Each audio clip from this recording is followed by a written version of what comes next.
sa ido kan samar da wadataccen man jirgin sama da ke da matukar muhimmanci. Shugaban Iran Masoud Pezeshkian ya ce takunkumin da Amurka ke sanyawa kan tashoshin jiragen ruwan Iran tare da barazana da kuma saba alkawura su ne suka haifar da babban cikas ga makomar tattaunawar da ake kokarin yi. Wakilin BBC ya ce irin wannan jan kafar da ake samu na ci gaba da haifar da shakku da fargaba game da yiwuwar tattaunawar da abin da za ta haifar. A wani rubutu da aka wallafa a shafukan sada zumunta an zargi Amurka da yawan maganganu na shaci faɗi. Shugaban Amurka Donald Trump ya sanar a ranar Talata cewa ya tsawaita yarjejeniyar tsagaita wutar tsakanin Amurka da Iran, sai dai awanni kaɗan rundunar juyin juya halin Iran ɗin ta ce ta kwace wasu jiragen ruwa biyu yayin da ƙasar ke ci gaba da sanya takunkumi kan zirga-zirgar jiragen ruwa a mashigar Hormuz. To ana shan labarin duniyar ne daga nan sashen Hausa na BBC. Wata kotu a Moldova ta yankewa hamshakin attajirin nan kuma tsohon babban ɗan siyasa a ƙasar Vladimir Palad hukuncin ɗaurin shekara 19 a gidan yari. An same shi da laifin hannu a ɓacewar dalolin biliyoyi har na dala biliyan 1 daga fannin bankunan ƙasar. Once Moldova's richest man and a key power broker. Wakilin BBC ya ce hamshakin attajirin da ke sahun gaba wajen waɗanda suka fi kowa kuɗi a ƙasar.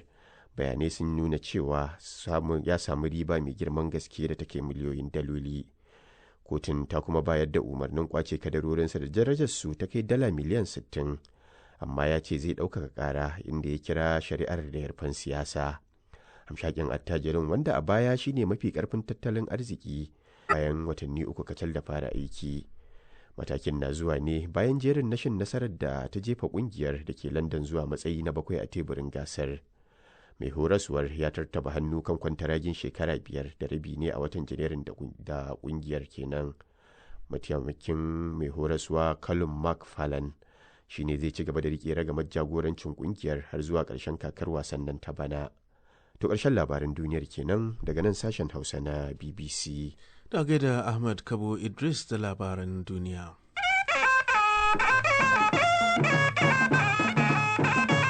Yanzu kuma sai rahotanni. Shugaban Ukraine Volodymyr Zelensky ya yi maraba da amincewar jakadun tarayyar Turai na rancen dala biliyan 100 da za a baiwa Ukraine.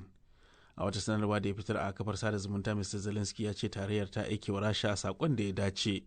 Za a bayar da rancen ne bayan Hungary ta sauko daga kujerar naki da ta dare akan batun. Prime Minister mai barin gado Viktor Orban ya yi watsi da batun rancen ne a lokacin da Hungary ta daina samun man Rasha daga bututun Druzhba wanda ya ratsa ta Ukraine. Rahoton Amina Sahalu ɗan tata.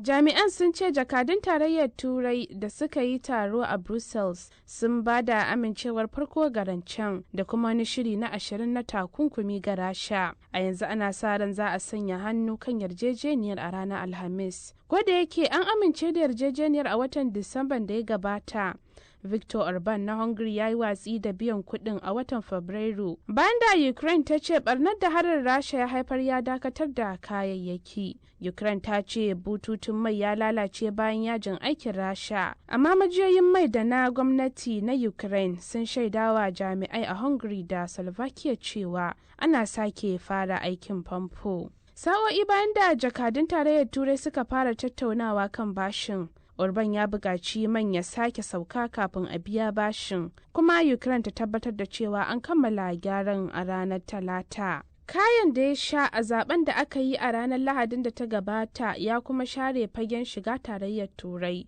wanda hakan ya kawo ƙarshen shekaru 16 da ya shafe yana aiki a matsayin Prime Minister. Shugaban ƙasar Hungary na gaba Peter Magyar ya ba da fifiko kan sake saita dangantakar Budapest da Brussels mara kyau. Ukraine tana buƙatar wannan lamuni kuma alama ce cewa Rasha ba za ta iya wuce Ukraine ba, in ji shugabar manufofin harkokin waje ta tarayyar Turai Kaja Kallas kafin taron jakadun. Mataimakin Prime Minister Ukraine Karas Kachka ya bayyana tallafin da EU ta bayar a matsayin al'amari na rayuwa ko mutuwa ga Kyiv. Kuma kashi 2/3 na kuɗin za a kashe su ne wajen inganta bukatun tsaron Ukraine, yayin da sauran za a kashe su ne wajen ba da tallafin kuɗi mai yawa. Ministar tattalin arzikin Slovakia Denisa Sokova ta ce kamfanin samar da makamashi na Uktransnaf wanda ke kula da bututun Druzhba a Ukraine ya shaida mata cewa matsin lamba kan bututun ya fara ne a safiyar Laraba, kuma ɗanyen mai zai fara samuwa zuwa Slovakia a ranar Alhamis, a karon farko tun ranar 27 ga watan Janairu. To a gaida Amina Sahalu ɗan tata. To daga Ukraine kuma yanzu sai mu nufi Najeriya, inda a yau kotun kolin ƙasar ta saurari batun rikicin shugabanci da ake yi a jam'iyyar adawa ta ADC tsakanin ɓangaren Sanata David Mark da Nafi'u Bala Gombe. Kotun ta kuma saurari batu irin wannan rikici da ya kaure a jam'iyyar adawa ta PDP tsakanin ɓangaren Tanimu Kabiru Turaki da na ɓangaren Nyesom Wike. Sai dai bayan sauraron dukkan bangarorin a waɗannan shari'o'i biyu, kotun kolin ta jinkirta yanke hukunci zuwa wani lokaci nan gaba. Ga Abdulsalam Ibrahim Ahmed da wannan rahoto. A zaman kotun kolin Najeriya na yau, alƙalanta sun saurari karar da Sanata David Mark, shugaban jam'iyyar ADC na ƙasa, ya ɗaukaka, inda yake ƙalubalantar hurumin kotuna na sauraron karar duk da ta shafi rikicin cikin gida na jam'iyyar siyasa. Ga kuma ƙarin bayani daga bakin Faisal Kabir, ɗaya daga cikin masu magana da yawun jam'iyyar ta ADC. Kamar da kowa ya sani, dama yau kotu ta sa shi ne a matsayin ranar da za a fara sauraron kara, a ji kowane bangare daga bangaren masu kara da kuma bangaren wanda suke karewa. So yau cikin hukuncin Ubangiji an zauna, kuma kowane bangare ya baje hujjojin shi, kuma dukkan wata hujja da ake bukata mun kawo ta, wanda muna fatan da yardar Ubangiji kotu, wanda ita ce yanzu kadai abin da ya rage wa talakawan Najeriya, ita kadai ce ta rage wadda ta ci dimokuraɗiyyar Najeriya. Muna fatan wannan kotun ba ta yi adalci da duba hujjojin da muka fito da su, wanda suke hujjoji ne wanda suke a bayyane cewa babu wata kotu a Najeriya da ba ta shiga cikin abin da ya shafi harkokin jam'iyya, aikin jam'iyya, da haƙƙin jam'iyya ne tafi da yadda shugabancin ta zai kasance. To wani hukunci kotun ta yanke?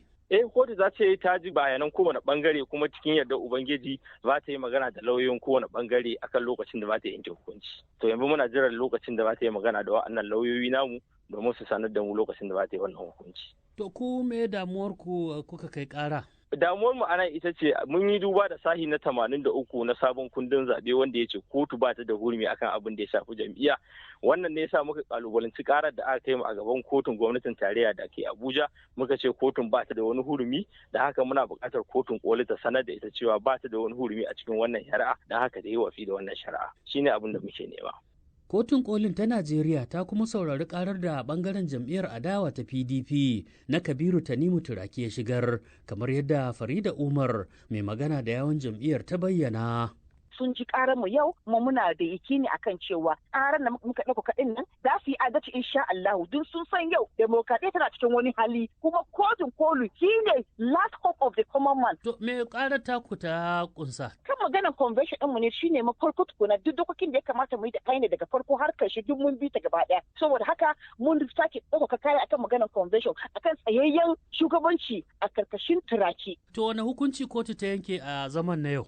Ba ta yanke hukunci wata kuna, ta ji karar mu ne, ta ce to ta ji kara mu gaba daya, ta ce za ta izo da sako mana, za zo a yanke hukunci insha Allah in lokaci ya kai. Zuwa yaushe? Ba su ba mu rana ba, kuma muna tsammani akan cewa kinna ba mu fi da rai ba daga yau zuwa gobe zuwa jibi insha Allah cikin satin nan za su ba mu, saboda su ma sun sa kan cewa maganar siyasa na gamutowa, maganar zabe na gamutowa, saboda haka dole su yi abin da gaggawa saboda kowace jam'iyya ta samu ta fidda 'yan takarar shi. Yanzu dai hankali ya koma ne ga kotun kolin Najeriya mai alkalai 5 ƙarƙashin jagorancin mai shari'a Garba Muhammad. Ana dakon ranar da za ta sa domin yanke hukunci game da waɗannan ƙararraki da jam'iyyun adawar suka ɗaukaka. Abdulsalam Ibrahim Ahmed, sashen Hausa na BBC daga Abujan, Najeriya. Tarawa dai muna kan batun shari'a ne a Najeriya, inda a yau ne gwamnatin kasar ta gurfanar da wasu fararen hula 6 a gaban kotu bisa zargin su da hannu a yunkurin kitsa juyin mulki ta hanyar hamɓarar da gwamnatin shugaba Bola Ahmed Tinubu. A watan Janairun bana ne dai hukumomin tsaro na Najeriya suka sanar da cewa sun samu wasu jami'an soji da laifin yunkurin kitsa juyin mulki a kasar da suka ce an yi a shekarar da ta gabata. Ga rahoton Zubairu Ahmed. Yeah, the other instance, there are people pursuing. Get their sight. So I'm going to jump you. Lokacin